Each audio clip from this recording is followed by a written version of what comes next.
7 مليار من البشر من يرزقهم؟ من يطعمهم؟ من يسقيهم؟ اهل الصين بس 1,300,000,000 يوميا ياكلون الفطور وجبه اساسيه البيض. هاي من يرزقهم 1,300,000,000 بيضه كل يوم؟ الا المولى عز وجل من خزائن ما تنبت، خزائن المانجا وخزائن العنب، خزائن التفاح، خزائن الرمان. شفت ثمرة الرمان تفكها تشوف حبات مرصوصة كأنها لون مرة صح. الله يجزيها فيها سكر، الماء ما في سكر والطين ما في سكر.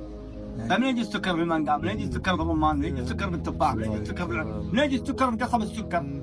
هذه من خزائن المولى عز وجل اللي عند خزائن. الرياحين، الفل، الياسمين، الكادي، الورد.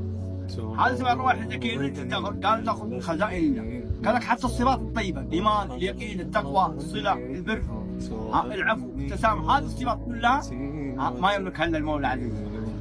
هو الذي أضحك وأبكى سبحانه واليملك هذه الصفات. نتعرض لنفحات الله بهذا الحين. إن الله يقبلنا، إن الله يكرمنا بالحياة الطيبة. كل ما نكون من سنة النبي صلى الله عليه وسلم ومن هدي النبي صلى الله عليه وسلم كل ما نسعد. في طاعة الهداية، طاعة الدين، في سنة البركة. لأنه الرحمة المهداة. الأعمال الصالحة مثل الصلاة. الصلاة نور. كان النبي صلى الله عليه وسلم إذا حدث أمر يفزع الصلاة. كم تحسبنا أمور تفزع قلوبنا للمخلوق، مشكلة. هل يفزع قلبك لله يدع حل المشاكل كلها، وبعدين روح خذ بالأسباب. لكن لا يفزع قلبك إلا المولى عز وجل. هذا ربنا رب قلوب ينظر قلوبنا.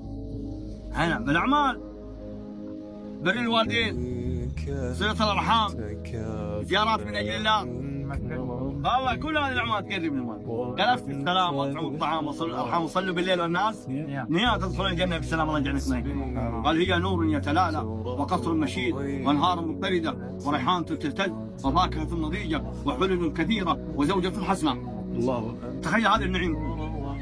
من يدخلها يحيا فلا يموت، يشب فلا يهرم، يصح فلاتكم ينعم فلا يبس. ما تبلى ثيابه ولا يفنى شبابه، أمشاط من ذهب، مجامره من لؤلؤ وعود الطيب، رشح من مسك. ياكلون ويشربون ولا يتغوطون ولا يبولون ولا يمتخطون ولا يقتلون. ايش هذه الحياة؟ الله يجري عليهم نظرة النعيم. أبد الآباء فرحين بما أتاهم المولى عز وجل.